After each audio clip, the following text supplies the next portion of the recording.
Mais um baú. Índigo e lavanda. Aquela lavanda clarinho. E azul escuro. Acho que é isso. É roxo. Roxo escuro. Sorvetinhos e mais um tipo de roxo. Ai, que fofinho. Vamos lá. Um tipo de slime glitterosa e um tipo de marrom escuro. Gente, eu tô ganhando um montão de coisa. Meu Deus, meu dinheiro vai acabar todo. Um azul água e 10 moedas. Gente, meu dinheiro já tá acabando tudo. Gente, esse vídeo vai ficar muito bom. 50 moedas e... olhos. Deu um suspense. Vamos começar.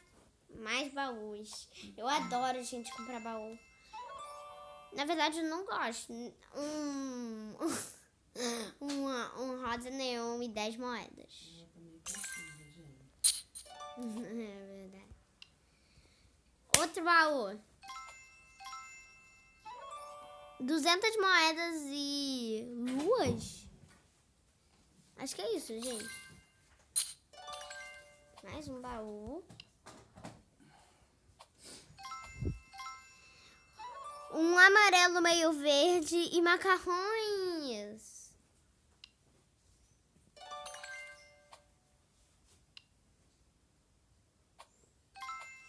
Um tipo de slime e um verde claro. Gente, eu não tô falando, só tô falando em português, porque eu não sei ler muito bem. Mas eu sei. Entenderam? Iguana verde.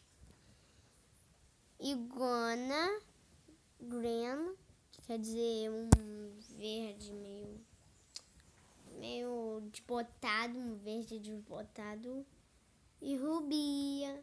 E um rosa rubia. Vamos para outra. Ai, gente. Bananas e 100 moedas. Vamos ver mais. Gente, esse vídeo vai ficar muito longo. 50 moedas e um marrom pinho. Sabe o que a gente podia ter feito? Então, vamos para o... Sabe o quê?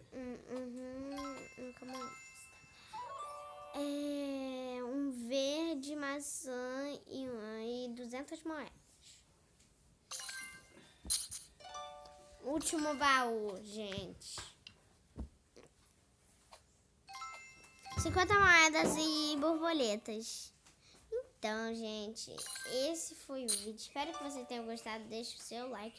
Se vocês deixarem muitos likes, eu vou mostrar minhas slimes aqui, ó. Vou mostrar até pra vocês. Vou dar um tour aqui pra vocês, as minhas slimes.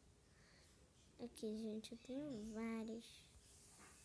Então, gente, esse foi o vídeo. Espero que você tenha gostado. Deixa o seu like. Não liga aquela slime cocô. Se inscreva no canal se vocês não eram inscritos, ativando as notificações, clicando no sininho. E tchau, gente.